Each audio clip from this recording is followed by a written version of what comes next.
السلام عليكم. طبعا اليوم مهمة كلش جديدة، وهي أسرع واحد بالعالم عنده إرادة. سجاد، السلام عليكم. عليكم السلام ورحمة الله حبيبي. السلام. سجاد طبعا فنان، هو ستايلز، أبو زياد الفنانين للمسلسلات. وخلنا نسولف لكم عن المعجزة مالته. سجاد هذا شكله، ايش قد كان وزنك؟ 125. 125. شنو رأيك؟ شو اتبع التعليمات وتابعت منه وطبق التعليمات منه؟ طبقت تعليماتك. ايه الباذنجان ايه بيتي والتفاح. ايه.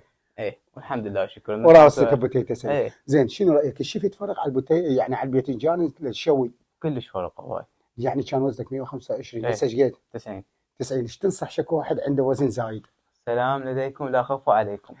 شوفوا سجاد وين وزنه، 125. ايه قلهم يدخلون ويانا تحدي. دخلوا على سجاد تحدي. فاز بالتحدي، 125 صار 90. وبعد لك نية وبعد تنزل؟ ايه اكيد بعد وبعد. سجاد الف مبروك صاحب يا حبيبي الاراده. فدوى قلبك. انت سلام قلبك تستحق يا احلى حبيبي جائزه. فدوى الوجه فدوى قلبك. تحدي جديد وسمين جديد، والا ضعفكم.